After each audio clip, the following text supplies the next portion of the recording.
What up, what up, what up? What's up, good people? It is your boy, bro, Troy, a.k.a. Mr. YM4C, and we are back at it at the Bro Code Show.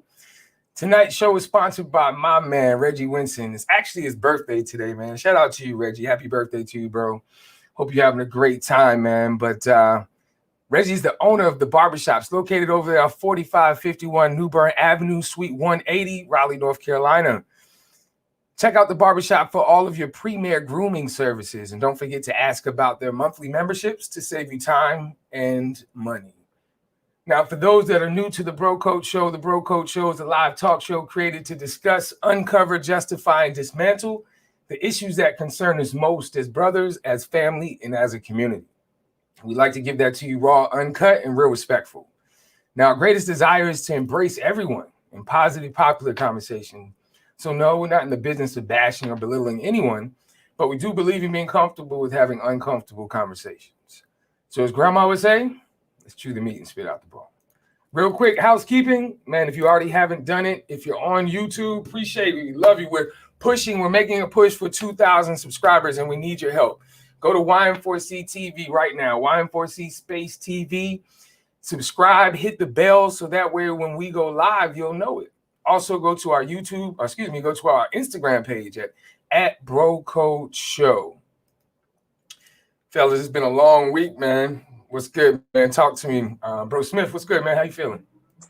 I'm feeling good, man. I got to relive a lot of my DB days yesterday where we were doing the camp with the kids, running routes, showing people my stop and go routes and putting them on the ground. I just had to work on my catching. Haven't ran that route in a minute, but I'm recuperating today as some of my bones feel every last bit of that route running. But it's been a good week, man. Had a whole week off, just kind of recovering mentally, physically, and I'm excited as far as what next week will bring.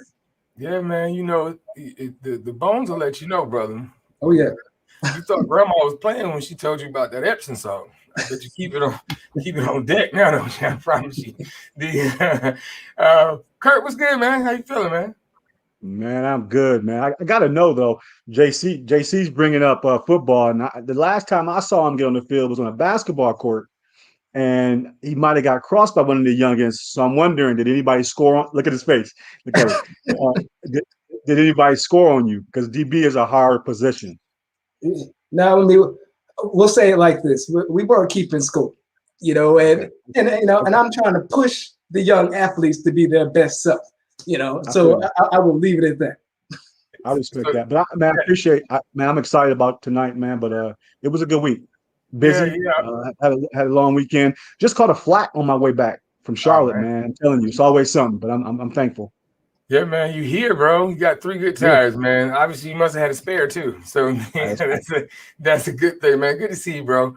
Well, a lot of stuff is happening, man. I remember Tuesday, man, my kids looked at me with the sad face, and we ended up in Virginia Beach. That's also the night that my man Giannis and the Bucks, man, came through.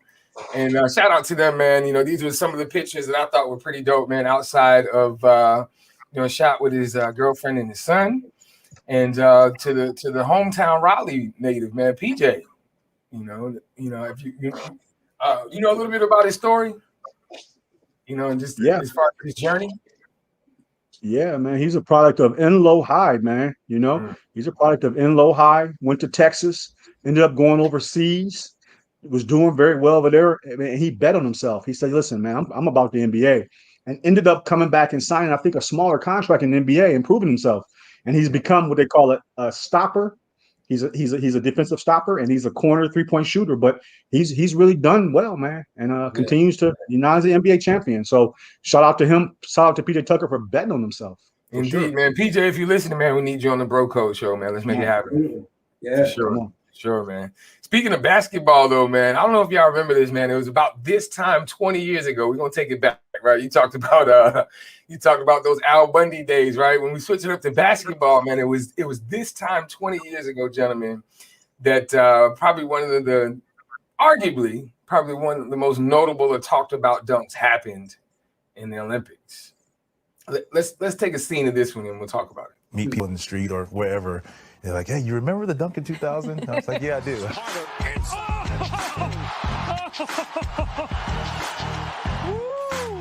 And the crowd responds to a spectacular dunk from Vince Carter. My goodness, he was shot out of a rocket. Airborne for Carter, and the lead is up to 17. My goodness gracious, Vince Carter, slam dunk champ. You know what's funny about that? Yeah. No, that was what, 04, I think? No, it was in 2000. 2000? Yeah. France beat us, France beat us for our first loss since 04.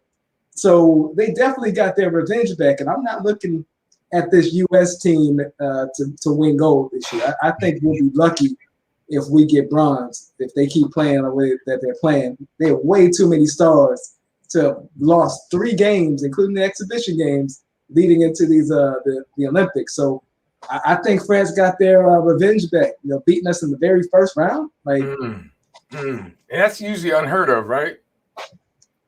It's not supposed to happen. It's not supposed to happen. It's not supposed to happen. Well, on another note, man, shout out to Vince Carter, man. We need you on the Bro Code show too, man, so we can talk about that dunk. He put his arm in the goal, man. Like I got to give him some love. So tonight's all about Black Girl Magic, and there's some other things going on in the Olympics as well that are exuding just that, man. This young lady right here is doing some great things. I don't know if you saw this, man, but let me show you what's going on.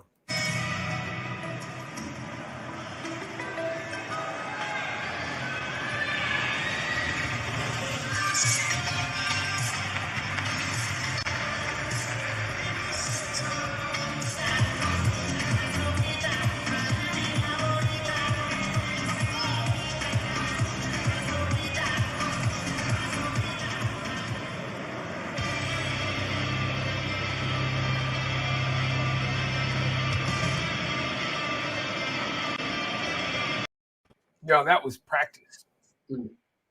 That was practice, yo. Yeah, she pulled that out in practice. Like, hey, man, I'm just practicing. Simone Biles, we love you. Black Girl Magic is in the building. So, what do you? I don't know. Did you have any comments on that one, Jay? What do you think about it? I just found it funny how this was supposed to happen last year, and they didn't even want to redo the decals. Everything still says Tokyo 2020. As if we're still living in the past. I mean, how much additional money would it cost to print a new banner just to have the right year? That's all I'll say on that. But I don't even know if they should still be having the Olympics, let alone keeping the same years on all the decals. But Simone's a beast. The U.S. squad in general is going to be well represented by Simone and quite a few other Black female athletes out there. Mm-hmm. Absolutely, man. Absolutely. What do you think, Kirk? And I might not have printed them either, JC. I might have just had to grow with. And when you print something, man, it's a mistake, and you just say, man, I'm throwing it out there. And that's probably millions of dollars. I don't know how much they spend on advertising, so I get it. Especially think about it. There's no fans. So they losing all that revenue. They're going to get that money back somehow. I mean, I know they have a Kinko somewhere that they could have just printed a 1 and put over the 0. They didn't even have to do the whole thing. Just put a 1 over the 0. I mean, but he said Kinko. I don't know if they got a Kinko's in Tokyo. They got Tokyo. I mean, they got. That's funny though, man. They got everything in Tokyo. They got it. They got it. But speaking of money, though, fellas. Speaking of money, check this one out, man. I know you saw this one. So last week, let me see where it's at. 5. What did it say? I got to get this right now because we're going past millions here. So obviously, y'all know who Jeff Bezos is, right? He spent $5.5 billion to be in space for 4 minutes. Now, I'm not really quite sure if we can wrap our minds around that. And it's hard, but $5.5 billion. Yeah. They have so much money. And my man gave $100 million to 2 individuals recently, and it's still a drop in the bucket. And all while paying 0 effectively in income taxes. Both him and the guy from Virgin Galactic, they do their part to help society in terms of job creation. It's just too much for one individual to have, in my opinion, and not be able to spread out the spread it out a little bit more fairly in terms of wages, the quality of life inside the workplace. And he thanked his employees and he thanked his customers for allowing him to travel to space, which shows he's not exactly concerned about how we feel based off of how easily he was able to kind of just push that out there as if our money meant nothing but 4 minutes worth of space for him. So I've got my own issues with Amazon, but hey, to each their own. But yet we open the door and the packages are there. So I mean, what do we need to do here, right? Yeah. But to your point, man, there was a recent article, and I'll put it in the chat. But just to give snippets of it, it said U.S. billionaires got around 1.8 trillion. Now this was with a T, so we went past the B mark, right? This is another zero. 1.8 trillion richer. The billionaires got $1.8 trillion richer since the beginning of the pandemic, and 9 new billionaires were created just by Big Pharma's monopoly on the COVID-19 vaccine. Mm-hmm. To your point, it said Bezos pays next to no U.S. income tax, but can spend $7.5 billion on his own aerospace adventure. Yeah. Hey, man, and we talk about visions, we talk about goals. When you know, I don't have a bank account statement that I can look down at and has that many zeros on it. So at the same time, when we talk about a sense of accountability and dare to use a word, maybe potentially even fair, right? Like, when it comes to personal responsibility, man, I totally understand, man. I once heard, to whom much is given, much is required. So anyway, with that being said, man, gentlemen, greatness comes by way of collective effort. And fellas, earlier we talked about this thing called Black Girl Magic. And tonight, we have the pleasure of chopping it up with 2 queens that reflect just that, magic. And we look forward to hearing more about what that space, that magic, and where it exists. First, we have a young lady by the name of Ariel Sanders. Let me get this picture. Where Ariel at? There she is. Now, Ariel Sanders is a 34-year-old Raleigh native who runs her own knitwear design business, custom design, costume design, styling business, and is also the creative director of Black Oak Society Literary Journal. She collaborates with and promotes many Black-owned businesses and loves the idea of changing the standard of beauty in the fashion world.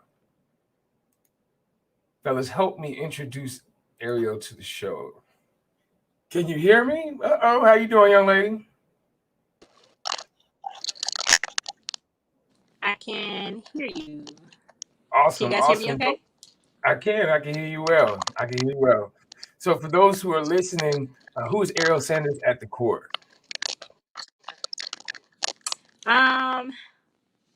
First of all, hello, everybody that's listening. Ariel Sanders at the core is a creative. I'm very self-aware of who I am and who I want my brand to be. Definitely for the people. I promote so many Black businesses, and I feel called to do that just because I love it. I love it. We need to circulate the Black dollar, and I'm all for that. Well, it's good to hear your voice tonight, and it's glad to have you. So we look forward to chopping it up just about that. We also have Miss Courtney Napier. Now, Courtney is a writer, journalist, gatherer, and anti-racism coach from Raleigh, North Carolina.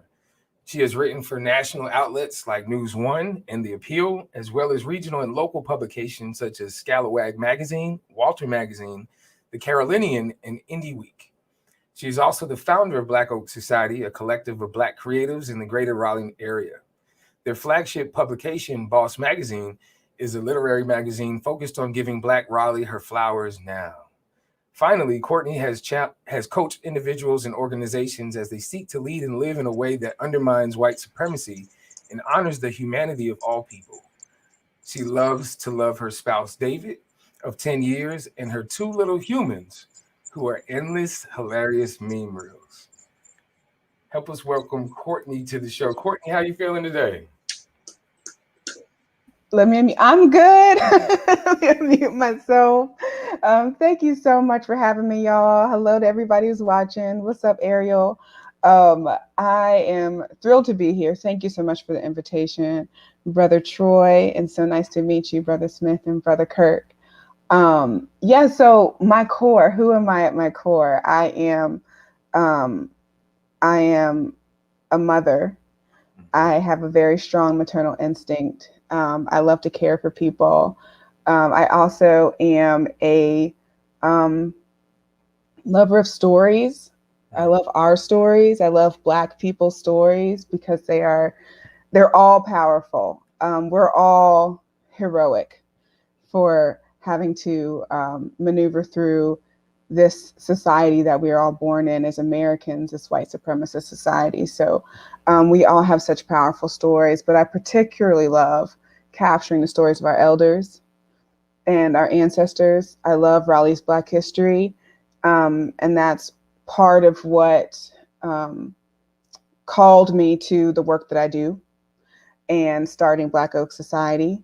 And running into Ariel was part of that work. It was work at first, and then we became really quick friends because she saw the vision that I had, and I saw the vision she had, and I'm like, we got to put these two things together. And so, yeah, we started collaborating for the second issue of Boss Magazine, and then from there, it's just become something historic in our own right. So, yeah, that's who I am. Mother, gatherer, storyteller, writer, Black woman. Indeed. Queen. Indeed. Thank you. Indeed. I love it. I love it. JC, let's chew the meat and spit out the bone. Will do, man. So when we think of Black women activists in the U.S., your mind likely goes straight to Rosa Parks, a weary old woman who was arrested after refusing to give up her seat on the bus. Except Parks wasn't weary and she wasn't old. When she was arrested for her refusal to relinquish her seat on December 1st, 1955, she was a 42-year-old trained activist who did much more than sit during the American Civil Rights Movement.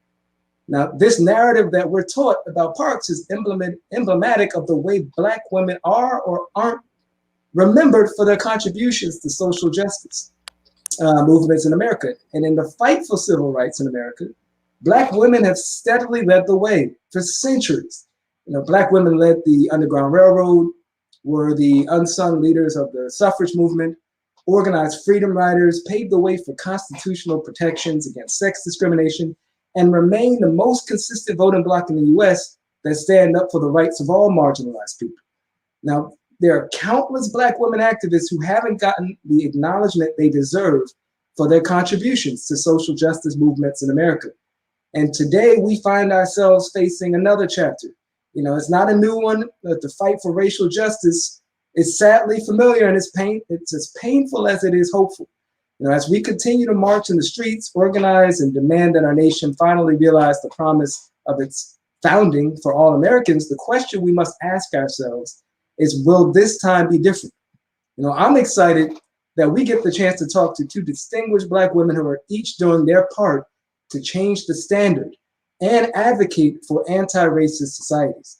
Now, I want to throw my first question to you, Courtney. I'm hoping you could tell us a little bit more about your journey in activism and advocacy and why you developed or how you developed your voice towards fighting against white supremacy. That was beautiful. And I want to start with, I just came back from a trip to California. I was in the Bay Area, and one of the things that really struck me was when I was in San Francisco riding the bus, they had a little plaque or graphic about Maya Angelou being the first Black bus driver for the San Francisco public bus route, which I was, surprised. I didn't know that about her. I knew that she lived in California, as well as Angela Davis, who lives in the Santa Cruz area. But I was really struck by that. And it just made me think about Rosa Parks, and it made me think about all these women, all of us women out here, Black women, doing what we do. And the real reason why we do it is survival, and it is legacy. So we're doing it for ourselves, of course, but we're doing it for the collective. And that's something I love about Black women, is that we are always very, very mindful about how our actions impact the whole, impact the collective, impact our families, the people coming before us. We want to make our ancestors proud. So thinking about how they feel about how we're working and behaving. So that's where I believe it comes from, right? It comes from a deep love of people. It comes from a heritage of caring for others, but elevating it, not just in a servile way. We see ourselves as leaders in the church, leaders in the home, leaders in the workplace, and we walk in that power. So. And I know you both work together at the Black Oak Society or Boss Magazine. Ariel, could you tell us a little bit more about how you all linked up to create that space and what your role has been with the magazine?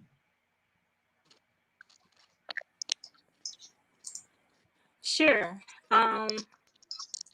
Sure. So, Instagram is a powerful tool.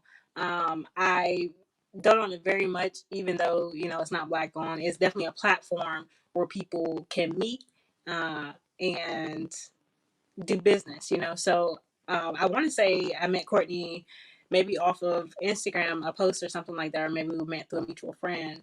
But I have an English degree from Shaw University, and I'm not using that obviously with my fashion design, but I said, let me open up and help her get this off the ground. I'm very passionate about writing. I'm very passionate about what goes on record. We don't have a lot of people to put our words on record, and so here she is with a magazine, and I loved the message of it, and I just allowed her to use me how she saw fit. Black Oak Society has grown, I think, faster than she even imagined, but it's always amazing to see what you can do with a little bit of help. And for me to be able to provide her with that help, it made me feel amazing. And I love Courtney so much for just allowing me to help her out, to put her baby out there in the world. So many people have gotten a copy of her magazine, and they've messaged me and said how much they love the article, how much they love the magazine, and they're waiting for the next one. So that growth and just seeing her grow as a Black woman in this industry, it makes me feel good just seeing it. Well, I'd like for either one of you to kind of dive into the magazine a little bit more. How long has it been out? Where can people find it? How can people add to the conversations online? Tell us more about just the creation, the formation, where you all sit right now. Yeah, Bro Smith, first of all, I totally did not answer your first question. I just realized, I was like, I don't know what I was saying, but it does lead into the magazine, in that the magazine is really, with that deep love for stories that I really started, that cultivated as I began writing. I was in spaces with elders, and I'm attracted to the elders in the room. I started writing around the same time my grandmother passed away. My maternal grandmother is very dear to me. And so God just kind of draws my spirit to those in the room who are older, to hear their stories and their wisdom. And so that's what the magazine was for. I would meet people and hear their stories around Raleigh. And I was so just completely in awe of all that they were carrying inside that no one really knew. Because a lot of us in Raleigh as Black folks, a lot of people, period, don't understand Raleigh's Black history. They don't know it. It's not taught in the school. And so I felt a very strong just desire to put it out there, but not in a way that was like a history book, but in a way that kind of captured the soul. And I felt like art was the way to do that. And so that is why Black Oak Society exists. That's why Boss Magazine exists. It exists to create a space where we can celebrate and accentuate the history of Black Raleigh, but in a way that kind of, it's like a love letter. It's a love letter from Black artists, my contemporaries, younger folks. Our youngest contributor is, I think, 10.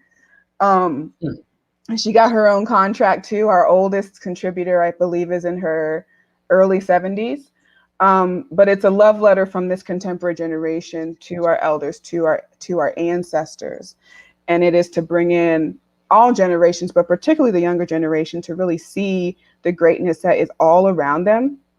And and get them excited about it, get them curious. Now, we've had some things flow up on screen as you were talking with the website, blackoaksociety.com. I think the 5th volume's coming soon. Is it just a matter of going online to get that information, register, request a copy, or is there another route towards getting access? Yeah, Ariel, please jump in anytime. But we're mainly online based, but we do have some new partners that we've been working with, retail partners. So Munjo downtown. We are working on getting in Black Friday Market. We will be in Black Friday Market before the end of the year. We are in Nice Price Books. We are in, I feel like I'm missing a place. Black Farmers Hub was our very first retailer to pick our stuff up. Blackology Coffee sells our book on their website as well. Shout out to Miss Lori and her 2nd anniversary celebration. And then, of course, on our website, you can get that. But yes, the 5th issue is on the Black Church, and that will be coming out this fall. Nice. Wonderful. So, man, love it. Earlier, Ariel was speaking about you, and we couldn't see your face, but when we saw your face, you had this big smile. and I couldn't zoom over saying how important it is for us to big up each other and with compliments. I love that. Love that I can see that you guys have a really good spirit of working together, which we know that's when we really can make this thing work. But I'm interested, other than the magazine, about this anti-racism coach, of which I've never heard of. And me, JC, and Brother Troy have all worked in corporate spaces, and racism isn't one of the conversations that we have on a daily basis. And we want to really kind of know, tell us a little bit about that and how that's received in corporate spaces. Yeah, so this is work I started not too long ago. It took me a while to get started. It's something I've always cared about as a Black woman. I've worked in corporate spaces, I've worked in church spaces, and have faced discrimination, have faced racism. I love reading about it, but it really took me some time to get into it because it is a very vulnerable and it can be a very contentious space. But really, the people I work with in particular, I like to say this out front. If you need somebody to come in and kind of teach your organization that Black people are human beings and should be respected and treated as such, I'm not the person to come to for that because I'm not in that business. But if you've done that work, right, you've done the preliminary work, and now you're in a place where you're like, okay, what I want to do now is I personally am working to be anti-racist. I understand the history. I understand discrimination. I understand wealth gaps and all of those things. And I want to make a difference. How can I make those things practical for my organization? That's where I come in. And so what I really do is I kind of sit down with folks. I hear about how their businesses work, or I hear about what they're trying to accomplish in their life. And then I come in and say, okay, well, here are the things that you can do. Here are the things you can codify in your manuals. Here are the practices you can begin in your personal life to get you into that action mode, right? To get you in that difference-making mode outside of just, the proclamations that you see on Instagram, and into a place where you're really creating an equitable and nourishing environment for everybody in the room. So that's basically what I do in a nutshell. Thank you for sharing that. I got to know, and we've talked about this, me, JC, and Troy, is this year we saw corporate spaces talking about racism, Black Lives Matter, posting all this stuff. And we were a little bit suspect, to be honest, because to me, if you were a champion for these people, you would have always been a champion for these people. So I guess I want to know, when you go in these spaces, what are the takeaways that you want these corporate people to come about with your teaching and your coaching? That's a really good question. I think that one of the biggest takeaways is that, one, discrimination, racism, white supremacy affects everyone. If there's two people that are unsafe in your office space, then everyone's unsafe. If your freedom is contingent upon someone in your world not having what they need, then you're not really free.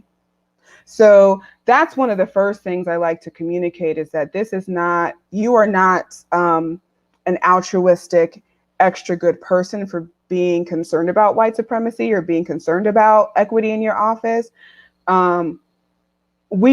you are being impacted just as negatively as the other folks in the room.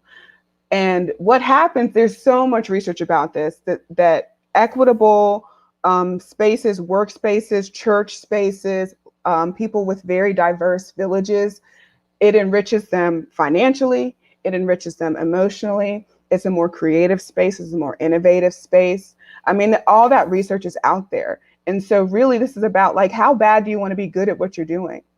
Like, how bad do you want to make an impact in whatever market you're in? How bad do you want to live a life that's more fulfilled, that's broader, you're learning more, you're understanding more about the world that you live in?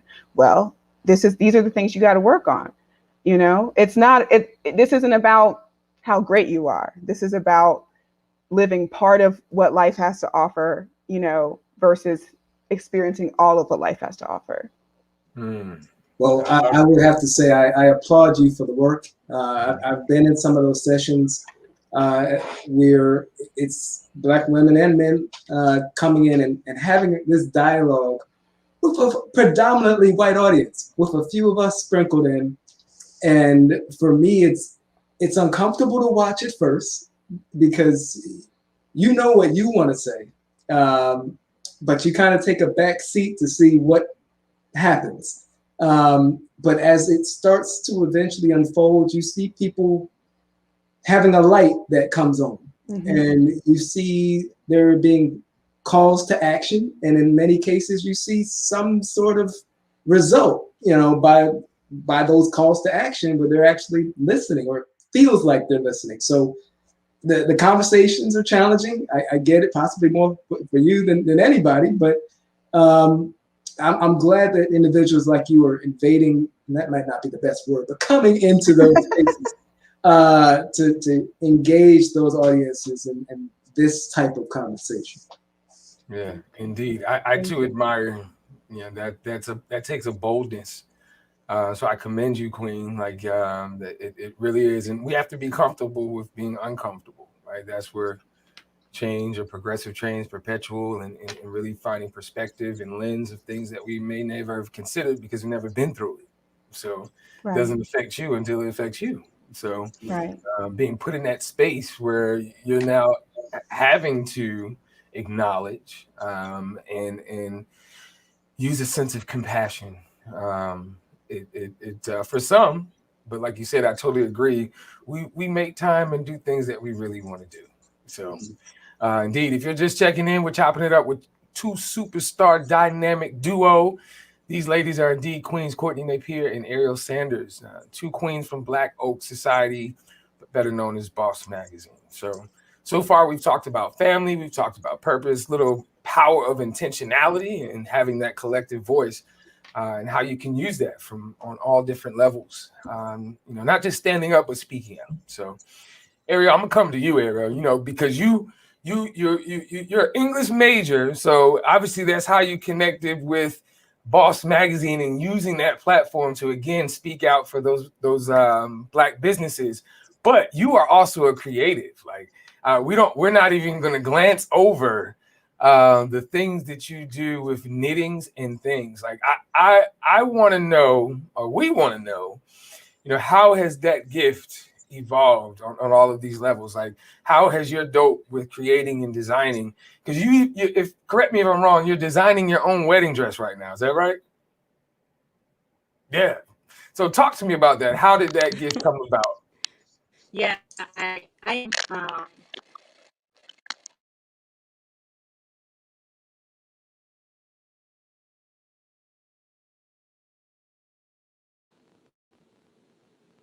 Can you hear me? Yeah, we can now. Okay, there we go.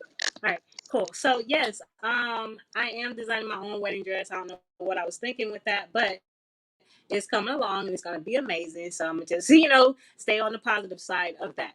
But with the gift of knitting, I was looking for a break and I actually got it. I ended up breaking my ankle at work.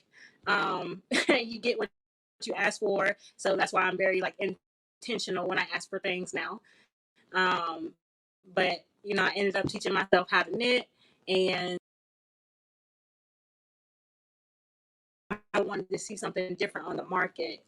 Every time I go into a department store or something like that, I don't try on clothes because I know that it's not for me. So, it's kind of hard for me to relate to a brand that doesn't represent who I am. So I decided to make my own brand. From there, it just kind of progressed into making for family and friends at first.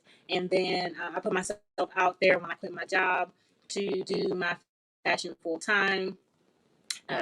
So far, I have reached out to people in NFL that have bought from me, people in the movie industry that have bought things from me. So it's progressing pretty well, and to be able to put my work out there has just been like amazing. It's monumental for me to be successful and to have people backing me like that. Black athletes in the NFL. I got to shout out Brandon Graham because from the Philadelphia Eagles, he buys from the beanies from me all the time, which I was telling you guys about. My beanies are like my biggest seller in my men.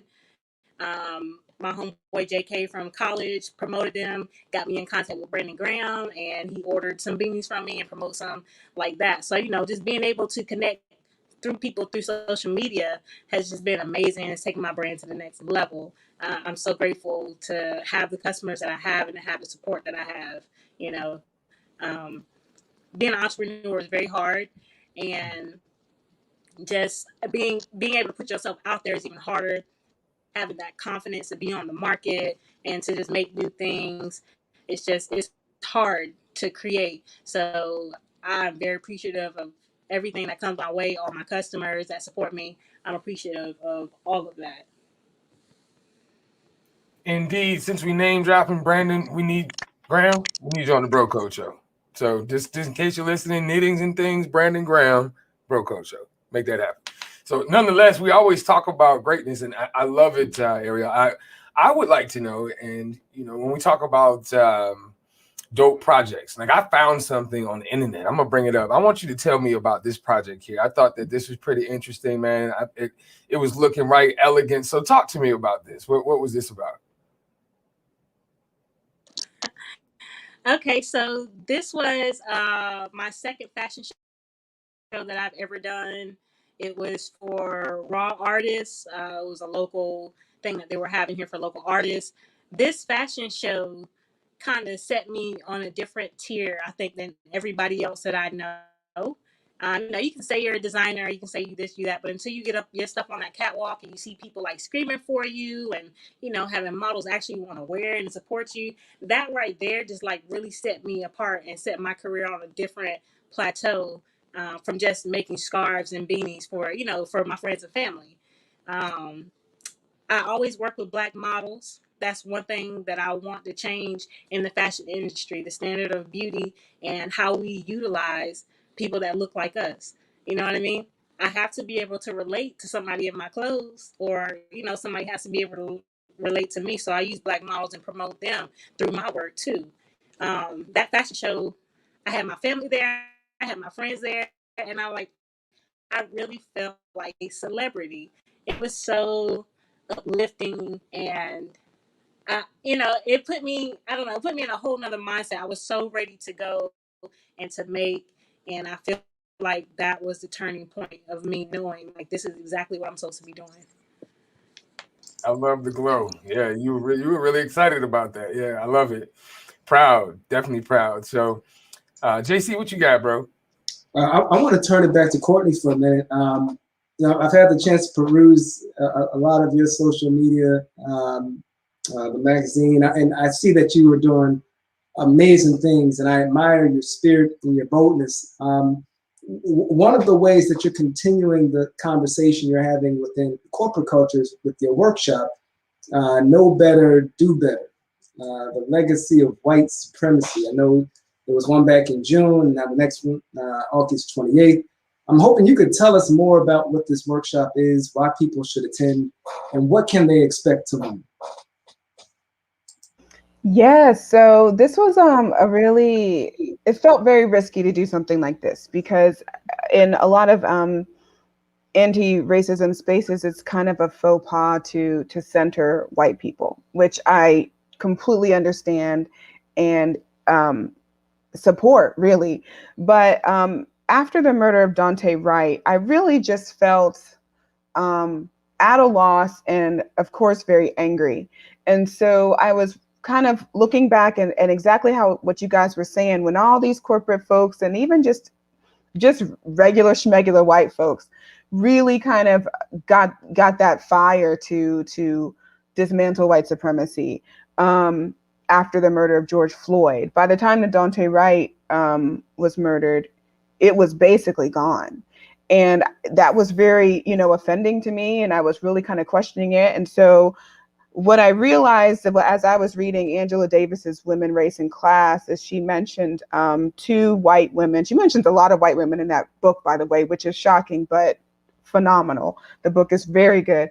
But she mentioned these 2 white women called Sarah and Angelina Grimke, and they're from the South, from antebellum South Carolina. Anyway, they become incredible abolitionists and suffragists. And what it showed me is that throughout history, there have been white identifying people always fighting against white supremacy and always fighting for Black liberation from the very beginning.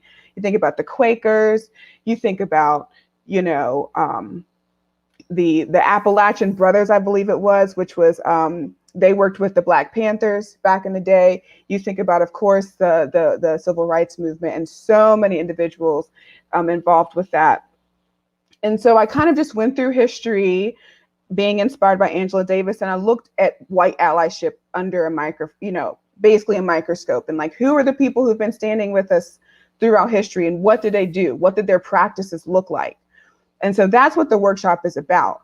It's about 2 things. It's about looking at our history, seeing the stuff that, you hear the critical race theory and all that. It's not just Black history that's being whitewashed, right? It's white history that's being whitewashed too. White dissenters are being completely scrubbed from our history books, because that is very dangerous to the cause of white supremacy, to know that white people haven't always been on board. And so I wanted to reveal that. But the other thing I wanted to reveal is that when a white person chooses to be racist, it's not because they were born that way. It's not because that's their heritage. The only heritage they have is a heritage of white supremacists and bigots. It's because they choose it. We all choose how we show up in the world. And white people are no different. They have a legacy of white supremacy, but they also have a legacy of disruption. They also have a legacy of collective liberation. And it's their choice every single day what side of their ancestry, what side of their legacy they tap into. So that was really the premise for the Know Better, Do Better workshop. And I'm looking forward to doing it all again at the end of August. Now, with the workshop, will this be completely virtual? So we're working on that. So it is intended to be in person. This will actually be the first time doing this in person, but with the Delta variant becoming more and more of an issue, where I'm going back to the drawing board, trying to just, be very mindful of the fact that I'm trying to create an atmosphere that's very, very vulnerable, and for people to come feeling very open and brave to have these discussions. And so if people are worried about their health, obviously that does not create the atmosphere I'm looking for. So it's really about kind of praying on it, kind of meditating on it, and seeing what the best choice is. But it is still happening that weekend. Okay. Looking forward to it. I love it, man. You said a few words there, Courtney, that really stuck to me. One, choice, the other one, liberation. You're indeed right. A lot of the things, all the things that we do, regardless of race, oftentimes is learned behavior. And again, to me, what that means is we need to teach new things. Yeah. And that's exactly what you're doing. So embracing that starts that perpetual or progressive change, right? So going right back to accountability of self. So I appreciate that. And I want to hear more, because you use that word a lot, especially on your social media when it comes to liberation. And I want to get your thoughts on that. But first, we got to pay the bill. So we'll be right back on the Pro Coach Show. Are you looking for a barbershop that provides luxury grooming services in a safe, clean environment, and that also gives back to the community? Well, look no further. The Barber Shop is the place for you. We're currently looking for new members We have a location here in Raleigh, and we have a future location coming soon in Wake Forest, North Carolina. If you'd like to be a member or just give us the opportunity to serve you, please visit our website, thebarbershopnc.com. See you soon. We're back on the Bro Code Show, and we're chopping it up with superstar dynamic duo Courtney Napier and Ariel Sanders. Bro Kirk, what you got, man? Yeah, man. Love that Reggie has opened his shop already, so that's really nice. Ladies, super moms. We gotta talk about being mothers and the role that plays. And they say that pictures say 1,000 words. So we did a little research. We found a couple of pictures from both of you that really kind of represent your Black girl magic. And so we're going to bring those photos on the screen. We really want you to talk to how special these photos are and why they're that special. I found this one, Courtney. Talk to me about this one, man, when we talk about representation. Oh my goodness. That's me and my dad. I was just with him. I was snacking on a piece of fresh fried fish before I came on here that he cooked, making coleslaw and fish with him just a few minutes ago. But he is my hero. He is the boldness that I have comes from him. The love for learning that I have comes from him, as well as my mom. They're both incredible, intellectual, thoughtful people. We are both Leos. I don't know if anybody concerns themselves with that, but we both come with that fire energy, that boldness. His birthday's the 27th and mine's the 28th of July. And he's just, I just love him eternally. He's such a inspiration to me. That's awesome. That's awesome. Daddy's girl. I am. We saw this one as well. Talk to me about it. Oh, okay. So this was from my trip to San Francisco, and I am very inspired. I walked around the corner and saw this statue by Sergeant Johnson and was just so moved. It's called Forever Free, and it's this woman looking on the horizon as she's kind of guarding two children on each side. And matriarchy, being a woman, being a Black woman, is just such a very important thing to me. Our last magazine actually was an ode to the mothers of Black Raleigh. So it was just an entire celebration of Black mothers, Black women, because we just have such a life-giving energy and something that can be very soft, but also very bold and hard and strong at the same time. And you have to have both when you're raising children, right? You can't just be all soft or all hard, like you have to be able to hold a line, but you have to hold it in a way that gives them a soft space to land at the same time. It's a constant kind of juggling, but it's a beautiful thing. It's a beautiful tension. And I saw that in that statue, and I try to be that all the time. I love it. I love it. Now, Ariel, we found a few pictures of yours as well. So I thought this one kind of spoke to that boldness as it pertains to a curator and someone that loves fashion as well as a supermom. So tell us about it. Oh, such a sweet. Let's see which one. Oh yeah, okay. So the one on the left, I took with my daughter. We went in Las Vegas for the first time, and I said, "Hey, why not get a product shoot? I'm out here wearing my stuff." She had my stuff on that I made, and it turned out really, really cute. The middle one is I do a lot of scarves in the wintertime. I love making scarves. They're very, very warm. So that one was like a triangle scarf I made. And then the sweater, I Am a Revolutionary. I made that after seeing Judas and the Black Messiah. It's a really great movie if you have not seen it. I think it's on HBO Max. One of my mentors in the fashion industry and the styling industry is Charlize Antoinette. I showed her that picture. She was a costume designer on there. Me and her really good internet friends. And, just seeing her work kind of just led to me putting that out there. you know, I feel like that statement that Fred Hampton had in front of the crowd when he was at the college saying, "I am a revolutionary." Like, I felt that to my core, because I feel like it's going to be up to me to change that stigma in the fashion world. If I don't do it, it's not going to get done. And I felt that I am a revolutionary. So I made that sweater and everybody loved it. I love it. I love it. And I saw this one. I thought it was so tenderhearted. Tell us about this.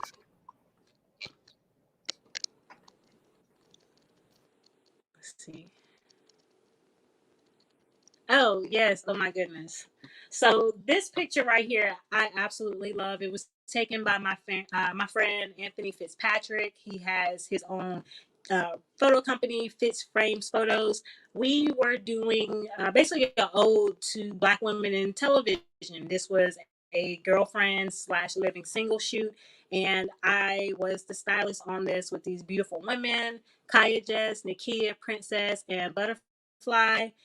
They wanted me to get into the picture. Obviously, I looked a mess and I didn't fit them. But, you know, that atmosphere, just being around those women and being able to get that feedback from them and getting that praise from them, it was so amazing. Like, I wish I could live in that moment every single day. So that picture kind of just personifies, you know, my love for styling, my love for Black women, my love for photography, and, you know, setting up things like that, curating things. And I was so glad to be on that project.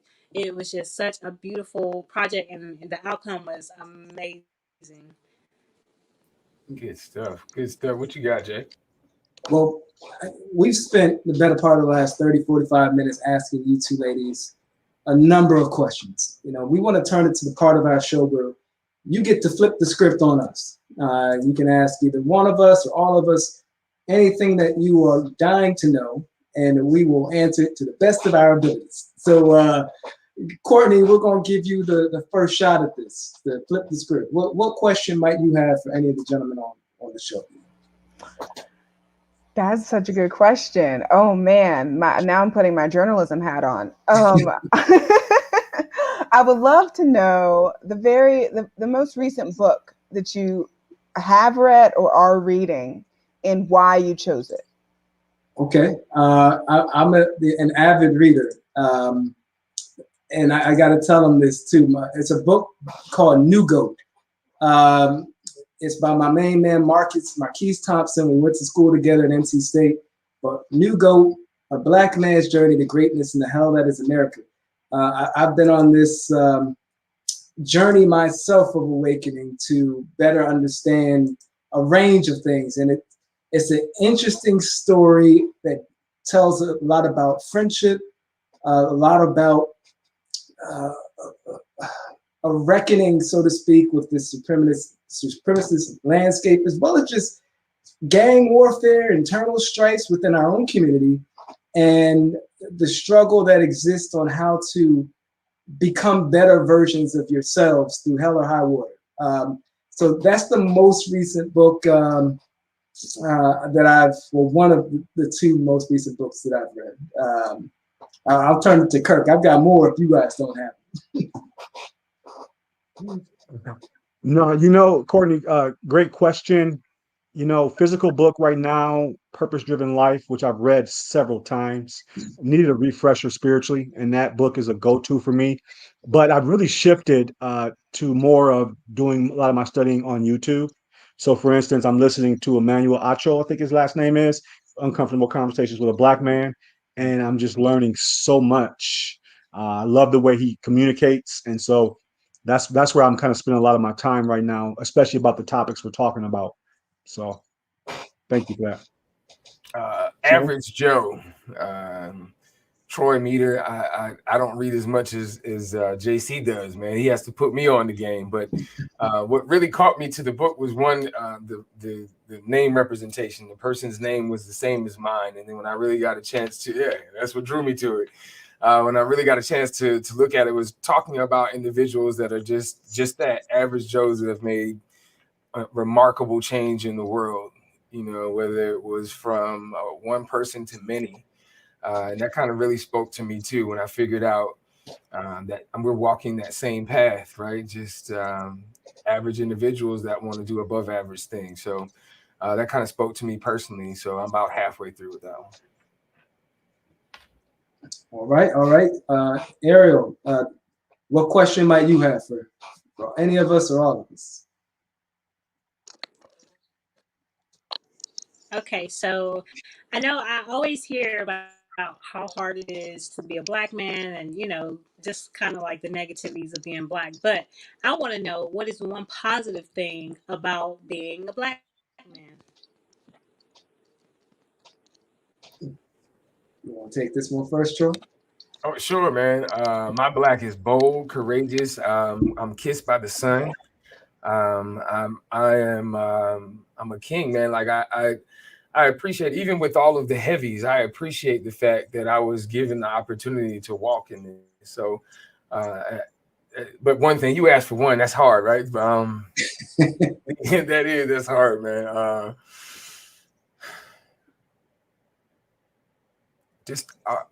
I like, for me personally, our natural swag. Like and I'll never forget, back in 2008, one of the things that was Obama, right? And we can argue about it, but he had swag. And, when we talk about class and really being able to have presence, I think he was a great reflective of that. So, yeah. I'm going to tag on to that, kind of on that same Barack Obama vibe. As challenging as it can be, when you've gotten to a position where you have a certain amount of influence, it seems to me that there's a different level of respect that you garner, because individuals, black, white, or other, they realize how tough it was for you to have gotten to that space. And so if you can inspire and bring along others, I think that garners an even larger amount of respect. So I think for me, it's just that kind of that power position that individuals are looking for. There may not be a lot of us that strive for it, but when you are that type of person, it generates a different level of buzz in my experiences, at least. So the swag thing is just undeniable. We all know this. And understanding that, I agree with both my brothers. But I'm going to say this. I understand that people don't hold down things that don't have value. So you going through all this work to not allow a group to do something for a reason. And I think it's known the strength of the black man. We're creative, right? We're talented in so many different ways. And so I think knowing that that's part of the position that is trying to be stopped, because they know once we have it, we're not going to let it go. And so I just speak to that. And I think for all of us, when we walk in rooms, we understand we belong in the room, and more so, we belonged in the room a long time ago. And so being a black man is to me, it's the most amazing thing. Indeed. No thief robs an empty bank. Yeah. So, we also make bald look better, in my opinion. Bald greatness, baby. I'm just saying. Yeah. Hey, we're gonna get some of them beanies too, Ariel. I can see that. We need some of them beanies. Yeah. I'm an earth tone guy, so I like the oranges and the browns. Yeah, I like that. So indeed, put it out there. So if you're just checking in, we're having a conversation with some queens that are doing some great things in and out of the household, in fashion, in literacy, in workshops. Continuing to use their voice to continue to have these uncomfortable conversations to promote progressive change. So really quickly, I want to give you guys 30 seconds. Ariel, you're more than welcome to go first. Just your closing arguments, anything you want that you want to promote that's coming up.